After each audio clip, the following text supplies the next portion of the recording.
ಇಲ್ಲಿವರೆಗೂ ಬಿಜೆಪಿಯವರು ಸುಳ್ಳನ್ನೇ ಹೇಳ್ಕೊಂಡು ಅಧಿಕಾರಕ್ಕೆ ಬಂದ್ರು. ಮಾತೆತ್ತಿದ್ರೆ ಸುಳ್ಳೇ ಒಂದ್ ರೀತಿ ಅವ್ರ ಮನೆ ದೇವರಾಗೋಗ್ಬಿಟ್ಟಿದೆ. ಚುನಾವಣೆಯನ್ನ ಗೆಲ್ಲಲೇಬೇಕು ಅಂತ ಹೇಳ್ಬಿಟ್ಟು ಹಿಂಬಾಗಲಿನಿಂದ ಹೋಗಿ ಈ ವೋಟ್ ಚೋರಿಯನ್ನ ಮಾಡಿ ತನ್ನ ಅಭ್ಯರ್ಥಿಯನ್ನ ಬಿಜೆಪಿ ಗೆಲ್ಲಿಸ್ಕೊಳ್ತಾ ಇರೋದನ್ನೇ ನಾವು ಆರೋಪ ಮಾಡ್ತಾ ಇರೋದು. ಗೋಡ್ಸೆ ಮಹಾತ್ಮ ಗಾಂಧೀಜಿಯನ್ನ ಕೊಂದ.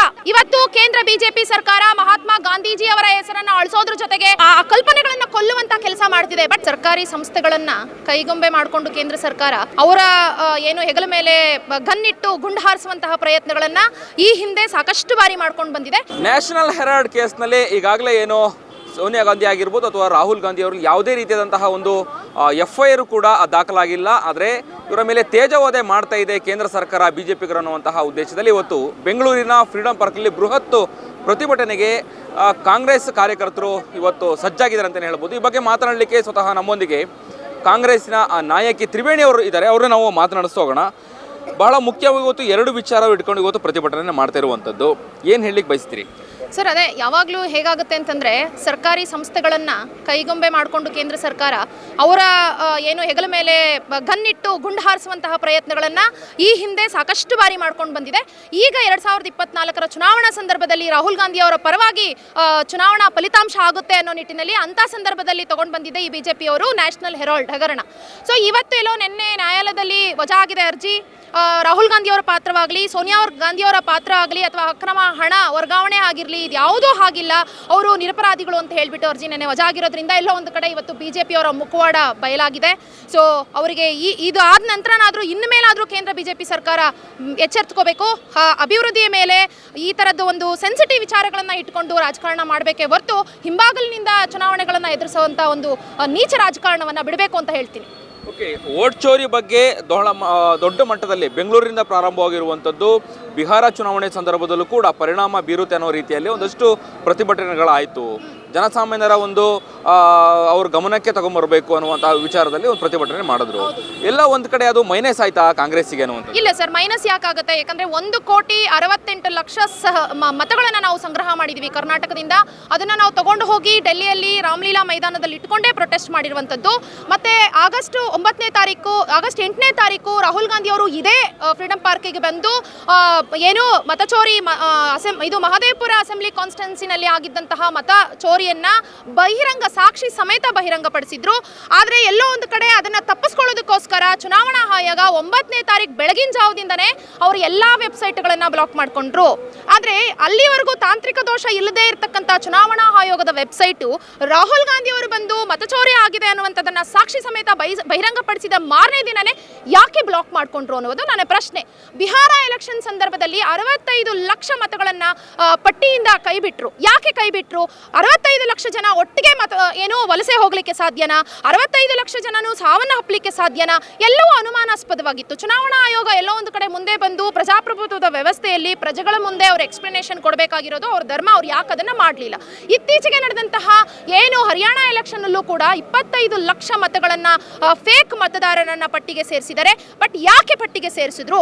ಇದೇ ಮಹದೇವಪುರ ಬಿಗ್ಗೆಸ್ಟ್ ಅಸೆಂಬ್ಲಿ ಕಾನ್ಸ್ಟಿಟ್ಯೂನ್ಸಿ ನಮ್ಮ ಬೆಂಗಳೂರಿನಲ್ಲಿ ಮಹದೇವಪುರ, ಅಲ್ಲಿ 1 ಲಕ್ಷ ಮತಗಳ ಪಟ್ಟಿಗೆ ಸೇರಿಸಿದ್ದಾರೆ, ಫೇಕ್ ವೋಟರ್ಸ್ನ ಸೇರಿಸಿದ್ದಾರೆ. ಆ ನಿಟ್ಟಿನಲ್ಲಿ ಲಾಸ್ಟ್ ಮಿನಿಟ್ ವರೆಗೂ ಬೆಳಗ್ಗೆ ನಾವು ನ್ಯೂಸ್ ನೋಡ್ತಿದ್ವಿ, ನಿಮ್ಮದೇ ನ್ಯೂಸ್ ಚಾನೆಲ್ಗಳಲ್ಲಿ ನಾವು ನೋಡಿದ್ವಿ.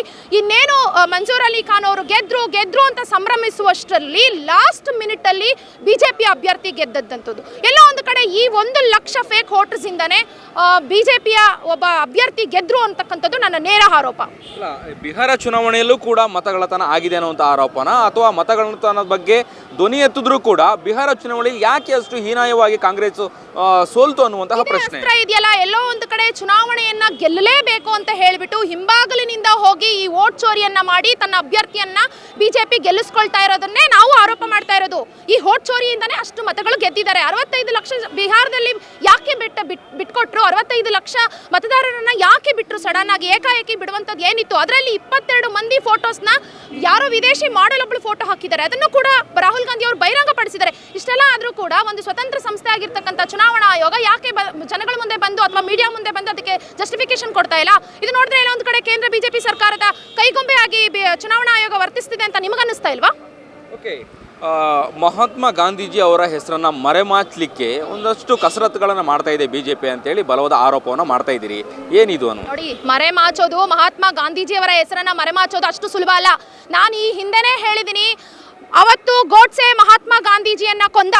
ಇವತ್ತು ಕೇಂದ್ರ ಬಿಜೆಪಿ ಸರ್ಕಾರ ಮಹಾತ್ಮ ಗಾಂಧೀಜಿಯವರ ಹೆಸರನ್ನು ಅಳಿಸೋದ್ರ ಜೊತೆಗೆ ಅವರ ಏನು ಚಿಂತನೆಗಳನ್ನ, ಅವರ ಕಲ್ಪನೆಗಳನ್ನ ಅಳಿಸಾಕುವಂತಹ ಒಂದು ಕಲ್ಪನೆಗಳನ್ನ ಕೊಲ್ಲುವಂತಹ ಕೆಲಸ ಮಾಡ್ತಿದೆ. ಬಟ್ ನಾನು ನಿಮ್ಮ ಮೂಲಕ ಬಿಜೆಪಿಗರಿಗೆ ಒಂದೇ ಒಂದು ಎಚ್ಚರಿಕೆಯನ್ನ ಕೊಡಕ್ಕೆ ಇಷ್ಟಪಡ್ತೀನಿ.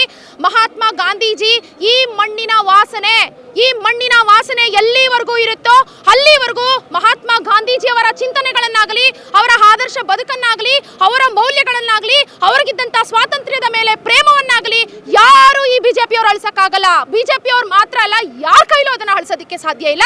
ಮಹಾತ್ಮ ಗಾಂಧೀಜಿ ಯಾವತ್ತಿದ್ರೂ ಕೂಡ ಈ ಮಣ್ಣಿನ ವಾಸನೆ ಎಲ್ಲಿವರೆಗೂ ಹರಡುತ್ತೋ ಅಲ್ಲಿವರೆಗೂ ಮಹಾತ್ಮ ಗಾಂಧೀಜಿ ಈ ನೆಲದಲ್ಲಿ ಜೀವಂತವಾಗಿರ್ತಾರೆ ಅಂತ ಹೇಳಲಿಕ್ಕೆ ನಾನು ಬಯಸ್ತೇನೆ. ಓಕೆ, ಇನ್ನು ಓಟ್ಚೋರಿ ವಿಚಾರವಾಗಿ ದೆಹಲಿಗೆ ನೀವು ಕೂಡ ಹೋಗಿದ್ರಿ ಪ್ರತಿಭಟನೆಗೆ ಕಳೆದ ಒಂದು ವಾರದ ಹಿಂದೆ. ವಿವಾದಾತ್ಮಕ ಘೋಷಣೆ ಕೂಗಿದ್ದಾರೆ ಅನ್ನುವಂಥದ್ದು ಬಿಜೆಪಿ ಆರೋಪ ಮಾಡ್ತಿರುವಂಥದ್ದು. ಏನಾಯ್ತು ಅಲ್ಲಿ ಅನ್ನುವಂಥದ್ದು? ಅಂದ್ರೆ ಮೋದಿಗೆ ಗೋರಿಯನ್ನ ತೋಡಲಾಗುವುದು ಅನ್ನುವಂತಹ ಒಂದು ಕೂಗು ಕೇಳಿ ಬಂದಿದೆ, ಕಾಂಗ್ರೆಸ್ ಕಾರ್ಯಕರ್ತರು ಹೇಳಿದ್ದಾರೆ ಅನ್ನುವಂತಹ ಆರೋಪ. ಇಲ್ಲಿವರೆಗೂ ಬಿಜೆಪಿಯವರು ಸುಳ್ಳನ್ನೇ ಹೇಳ್ಕೊಂಡು ಅಧಿಕಾರಕ್ಕೆ ಬಂದ್ರು. ಮಾತೆತ್ತಿದ್ರೆ ಸುಳ್ಳೇ ಒಂದ್ ರೀತಿ ಅವ್ರ ಮನೆ ದೇವರಾಗೋಗ್ಬಿಟ್ಟಿದೆ. ನೀವು ಒಂದು ಯಾವ್ದಾದ್ರು ಕ್ಲಿಪ್ಪಿಂಗ್ಸ್ ನ ತೋರಿಸಿ, ಯಾವ ಕಾರ್ಯಕರ್ತರು ಯಾರ ಮೇಲೆ ಘೋಷಣೆ ಕೂಗಿದ್ರು ಅಂತ ಯಾರಿಗೆ ಗೊತ್ತು? ಅವರೇ ಯಾರನ್ನ ಕಳಿಸ್ಬಿಟ್ಟು ಕೂಗ್ಸಿರ್ಬೋದು, ಅದು ಗೊತ್ತಿಲ್ಲ. ಅದನ್ನ ಮಾಡಿಸೋದಕ್ಕೂ ಅವ್ರು ಏಸೋದಿಲ್ಲ. ಈ ಹಿಂದೆ ಅದರದ್ದೆಲ್ಲ ನಡೆದಿದೆ. ಸೊ ಹಾಗಾಗಿ ಇದನ್ನ ನಾನು ತಳ್ಳಿ ಹಾಕ್ತೀನಿ. ಇದು ನನಗೆ ಸೀರಿಯಸ್ ಆಗಿ ತಗೊಳ್ಬೇಕು ಅಂತ ಅನ್ನಿಸ್ತಿಲ್ಲ. ಆ ಥರದ್ದು ಯಾವ್ದಾದ್ರು ವಿಡಿಯೋ ಕ್ಲಿಪ್ಸ್ ಇದ್ರೆ, ಆ ಥರದ್ದು ಫೋಟೋಸ್ ಇದ್ರೆ ದಯವಿಟ್ಟು ಅದನ್ನು ತೋರಿಸ್ಬೇಕು. ಇನ್ನು ಕೇಂದ್ರ ವಿರೋಧ ಪಕ್ಷದ ನಾಯಕ ರಾಹುಲ್ ಗಾಂಧಿ ಅವರು ಸಮರ್ಥರಲ್ಲ ಅನ್ನುವಂಥದ್ದು ಬಿಜೆಪಿ ಹೇಳ್ತಾ ಇದ್ದಾರೆ. ಏನ್ ಹೇಳ್ತೀರಿ? ಬಿಜೆಪಿಯಲ್ಲಿ ರಾಜ್ಯಾಧ್ಯಕ್ಷರನ್ನ ಘೋಷಣೆ ಮಾಡೋದಕ್ಕೆ 1 ವರ್ಷ ತಗೊಂಡ್ರು. ಆದ್ರೂ ಇವತ್ತು ಮನೆಯೊಂದು 3 ಬಾಗ್ಲಾಗೈತೆ. ಅಲ್ಲಿ ಯಾರೋ ಒಬ್ಬ ಧ್ವನಿ ಎತ್ತಾನೆ, ಇಲ್ಲಿ ನಾನೊಬ್ಬ ರಾಜ್ಯಾಧ್ಯಕ್ಷ ಆಗ್ಬೇಕು ಅಂತಾನೆ. ಒಬ್ಬ ಏನು ಬಿಜೆಪಿಯ ರಾಜ್ಯಾಧ್ಯಕ್ಷರ ಸ್ಥಾನಕ್ಕೆ ಒಬ್ಬ ಕರೆಕ್ಟ್ ಆಗಿರುವಂತ ಒಬ್ಬ ವ್ಯಕ್ತಿಯನ್ನ ಘೋಷಣೆ ಮಾಡೋದಕ್ಕೆ ನೀವು 1 ವರ್ಷ ತಗೊಂಡ್ರಿ. ವಿರೋಧ ಪಕ್ಷದ ನಾಯಕ ಎಲ್ಲಿದ್ನು ಅಂತಾನೆ ಗೊತ್ತಿಲ್ಲ. ಎಲ್ಲೋ ಒಂದ್ ಕಡೆ ಡಿ ಕೆ ಶಿವಕುಮಾರ್ ಅವರು ಎಷ್ಟೋ ವಿರೋಧದ ನಡುವೆ GBAನ ಮಾಡಿದ್ರು. ಅದರ ನಡುವೆ ತುಂಬಾ ಅಭಿವೃದ್ಧಿಯನ್ನ ಮಾಡಬೇಕು ಅಂತ ಹೇಳಿ ಟನಲ್ ಉದ್ಘಾಟನೆ ಮಾಡುವಂತ ಸಂದರ್ಭದಲ್ಲಿ ಆಗ ಎಲ್ಲೋ ಬಚ್ಚಿಟ್ಕೊಂಡಿದ್ದಂತ ವಿರೋಧ ಪಕ್ಷದ ನಾಯಕರು ಲಾಲ್ ಬಾಗ್ಗೆ ಬಂದ್ಬಿಟ್ಟು ನಾನು ಜೀವಂತವಾಗಿದ್ದೀನಿ ಅಂತ ಹೇಳ್ಬಿಟ್ಟು ಟನಲ್ ಅನ್ನ ವಿರೋಧಿಸ್ತಾ ಕೂತ್ರು. ಆಗ್ಲೇ ನಮಗೂ ಗೊತ್ತಾಗಿದ್ದು ವಿರೋಧ ಪಕ್ಷದ ನಾಯಕರು ಇದ್ದಾರೆ ಅಂತ ಹೇಳ್ಬಿಟ್ಟು. ಸೊ ಇವ್ರ ಸಮರ್ಥ, ರಾಹುಲ್ ಗಾಂಧಿ ಅವ್ರ ಸಮರ್ಥ ನೀವು ಹೇಳಬೇಕು. ಕೊನೆಯದಾಗಿ, ಗ್ಯಾರಂಟಿ ಯೋಜನೆಗಳಲ್ಲಿ ಬಹಳ ಪ್ರಮುಖ ಪಾತ್ರ ವಹಿಸಿದಂತಹ ಗೃಹಲಕ್ಷ್ಮಿ ಯೋಜನೆ 2 ತಿಂಗಳು ಸ್ಕಿಪ್ ಮಾಡಲಾಗಿದೆ ಅನ್ನುವಂಥದ್ದು. 5,000 ಕೋಟಿ ಅವ್ಯವಹಾರ ಆಗಿದೆ ಅಂತೇಳಿ ಆರೋಪಕರು ಆರೋಪನ ಮಾಡ್ತಾ ಇದ್ದಾರೆ. ಸರ್ಕಾರಕ್ಕೆ ನೇರವಾಗಿ ಪ್ರಶ್ನೆ ಮಾಡ್ತಿದ್ದಾರೆ. ಏನಾಗಿದೆ ಅನ್ನುವಂಥದ್ದು, ಅದಕ್ಕೆ ಏನು ಹೇಳ್ತೀರಿ ನೀವು? ನೋಡಿ, ಈಗ ಆಲ್ರೆಡಿ ಅದು ಕನ್ಸರ್ನ್ ಪರ್ಸನ್ ಏನಿದ್ದಾರೆ, ಕನ್ಸರ್ನ್ ಮಿನಿಸ್ಟರ್ ಆಲ್ರೆಡಿ ಅದನ್ನ ಸದನದಲ್ಲಿ ರಿಪ್ಲೈ ಕೊಟ್ಟಾಗಿದೆ. ಅವ್ರು ಅದಕ್ಕೆ ಏನೋ ಮಿಸ್ಟೇಕ್ ಆಗಿರೋದನ್ನ, ವಿಷಾದವನ್ನ ಅದನ್ನು ಕೂಡ ಅಲ್ಲಿ ಎಕ್ಸ್ಪ್ರೆಸ್ ಮಾಡಲಾಗಿದೆ. ಅದರ ನಂತರ ನಮ್ಮ ಸಚಿವರೇ ಅದಕ್ಕೆ ಉತ್ತರ ಕೊಟ್ಟ ಮೇಲೆ ಅದ್ರ ಬಗ್ಗೆ ನಾನು ಪ್ರತಿಕ್ರಿಯಿಸೋದ್ರಲ್ಲಿ ಅರ್ಥ ಇಲ್ಲ. ಮತ್ತೆ ನಾನು ಈ ಮೂಲಕ ಏನು ವಿರೋಧ ಪಕ್ಷದ ನಾಯಕರಾಗಿರ್ತಕ್ಕಂಥ ಆರ್ ಅಶೋಕ್ ಅವ್ರಿಗೆ ಒಂದು ಪ್ರಶ್ನೆ ಕೇಳ್ತೀನಿ. ತಾವು ಹೇಳಿದ್ರಿ ತಮ್ಮ ಸರ್ಕಾರ, ಕೇಂದ್ರದ ಬಿಜೆಪಿ ಸರ್ಕಾರ ಅಧಿಕಾರಕ್ಕೆ ಬರೋ ಟೈಮಲ್ಲಿ ಹೇಳಿದ್ರು, ಯಾರು ಮೋದಿ ಅವರೇ ಹೇಳಿದ್ರು, ನಾನೊಬ್ಬ ಫಕೀರ, ನಾನು ಏನು ರೈಲ್ವೆ ಸ್ಟೇಷನ್ ಅಲ್ಲಿ ಚಾ ಮಾರ್ತಾ ಬಂದೆ, ಎಲ್ಲ ಬಡವರ ಬದುಕನ್ನ ನಾನು ಹಸನು ಮಾಡ್ತೀನಿ ಅಂತ ಹೇಳಿದ್ರು. ಮತ್ ಮಾಡಿದ್ದೇನೋ, ಗ್ಯಾಸ್ ಬೆಲೆ ಜಾಸ್ತಿ ಮಾಡಿದ್ರು, ಎಣ್ಣೆ ಬೆಲೆ ಜಾಸ್ತಿ ಮಾಡಿದ್ರು, ಅಕ್ಕಿ ಬೆಲೆ ಜಾಸ್ತಿ ಮಾಡಿದ್ರು, ಟೋಲ್ ಬೆಲೆ ಜಾಸ್ತಿ ಮಾಡಿದ್ರು, ಎಲ್ಲದ್ರದ್ದು ಬೆಲೆ ಜಾಸ್ತಿ ಮಾಡಿದ್ರು. ನೀವು ಹೇಳಬೇಕು, ಎಲ್ಲಿ ಕಪ್ಪು ಹಣನ ವಿದೇಶದಿಂದ ವಾಪಸ್ ತಗೊಂಡ್ಬರ್ತೀನಿ ಅಂದ್ರು, ಸ್ಮಾರ್ಟ್ ಸಿಟಿ ಮಾಡ್ತೀನಿ ಅಂತ ಹೇಳಿದ್ರು, 1 ವರ್ಷಕ್ಕೆ 1 ಕೋಟಿ ಉದ್ಯೋಗ ಸೃಷ್ಟಿ ಮಾಡ್ತೀನಿ ಅಂತ ಹೇಳಿದ್ರು. ಎಲ್ಲಪ್ಪ, ಎಲ್ಲ ಯುವಕರು ಬೀದಿನಲ್ಲಿ ಕೆಲಸ ಕಾರ್ಯ ಇಲ್ಲದೆ ಅಲಿತಾ ಇದ್ದಾರೆ. ಅದ್ರ ನಡುವೆ ಗ್ಯಾಸ್ ಬೆಲೆ ಜಾಸ್ತಿ ಮಾಡಿದ್ರು. ಪಕೋಡ ಮಾರಿ ಅಂತಾರೆ. ಅವ್ರು ಪಕೋಡ ಮಾರಕ್ ಹೋದ್ರೆ ಎಣ್ಣೆ ಬೆಲೆ ಜಾಸ್ತಿ ಮಾಡ್ತಾರೆ, ಗ್ಯಾಸ್ ಬೆಲೆ ಜಾಸ್ತಿ ಮಾಡ್ತಾರೆ. ಏನ್ ಮಾಡ್ಬೇಕು ಯುವಕರು? ನೀವು ಪ್ರಶ್ನೆ ಕೇಳ್ಬೇಕು ಅವರನ್ನ. ಬೃಹತ್ ಸಂಖ್ಯೆಯಲ್ಲಿ ಇವತ್ತು ಫ್ರೀಡಂ ಪಾರ್ಕ್ ಅಲ್ಲಿ ಕಾಂಗ್ರೆಸ್ ಕೆಪಿಸಿಸಿ ಶಕ್ತಿ ಪ್ರದರ್ಶನ ಮಾಡ್ತಾ ಇದೆ. ಬಿಜೆಪಿಗೆ ಏನ್ ಹೇಳಿಕ್ ಬಯಸ್ತೀರಿ ಕೊನೆಯದಾಗಿ? ನಾವು ನೋಡಿ, ನೀವು ಪದೇ ನರೇಂದ್ರ ಮೋದಿ ಅವರ ಪದೇ ಮಹಾತ್ಮ ಗಾಂಧೀಜಿಯವರ ಬಗ್ಗೆ ಕೆಟ್ಟದಾಗಿ ಮಾತನಾಡ್ತಕ್ಕಂಥದ್ದು, ಅವ್ರ ಬಗ್ಗೆ ಅಪಪ್ರಚಾರ ಮಾಡತಕ್ಕಂಥದ್ದು, ಇತಿಹಾಸವನ್ನ ತಿರುಚುವಂತ ಕೆಲಸಗಳನ್ನ ಮಾಡ್ತಾ ಇದ್ದೀರಿ.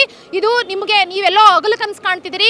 ಮಹಾತ್ಮ ಗಾಂಧೀಜಿಯವರನ್ನ ಈ ಒಂದು ಏನು ವ್ಯವಸ್ಥೆಯಲ್ಲಿ ಅವ್ರು ಮಾಡಿದಂತಹ ಒಂದು ಒಳ್ಳೊಳ್ಳೆ ಕೆಲಸಗಳನ್ನ ನಾವು ಅಳಿಸಾಕ್ಬೋದು, ಎಲ್ಲೋ ಒಂದು ಕಡೆ ಗೋಡ್ಸೆನ ನೀವು ಹೀರೋ ಮಾಡ್ಬೋದು ಅಂತೆಲ್ಲ ನೀವು ಅನ್ಕೊಂಡಿದ್ರೆ ಅದು ಶುದ್ಧ ಸುಳ್ಳು. ನಾವು ಯಾವತ್ತಿದ್ರೂ ಅದಕ್ಕೆ ಅವಕಾಶ ಮಾಡಿಕೊಡೋದಿಲ್ಲ. ಸೊ ಹಾಗಾಗಿ ಇವತ್ತು ಇಷ್ಟು ಎಲ್ಲ ಜನ ಸೇರಿ ಪ್ರೊಟೆಸ್ಟ್ ಮಾಡಲಿಕ್ಕೆ ಕೇಂದ್ರ ಸರ್ಕಾರದ ವಿರುದ್ಧ ಬಂದಿದ್ದೀವಿ. Thank you. ಇದಿಷ್ಟು ತ್ರಿವೇಣಿ ಅವರ ಮಾತುಗಳಾಗಿತ್ತು. ಕ್ಯಾಮರಾ ಪರ್ಸನ್ ಮನೋಜ್ ಜೊತೆ ಅಭಿಜಿತ್ ಗಣೇಶ್, ಕರ್ನಾಟಕ ಟಿವಿ, ಬೆಂಗಳೂರು. ಯಾರಾಗ್ತಾರೆ MLA ಅಭ್ಯರ್ಥಿ 2028 ಶೀಘ್ರದಲ್ಲೇ. ಪ್ರತಿದಿನ ಒಂದೊಂದು ಕ್ಷೇತ್ರದ ಟಿಕೆಟ್ ಆಕಾಂಕ್ಷಿಗಳ ಸಂಪೂರ್ಣ ಮಾಹಿತಿ ಪೊಲಿಟಿಕಲ್ ಜರ್ನಲಿಸ್ಟ್ KM ಶಿವಕುಮಾರ್ ಅವರಿಂದ. ಕರ್ನಾಟಕದ ನಂಬರ್ 1 ಡಿಜಿಟಲ್ ಮೀಡಿಯಾ ನಿಮ್ಮ ನೆಚ್ಚಿನ ಕರ್ನಾಟಕ ಟಿವಿಯಲ್ಲಿ ಮಾತ್ರ.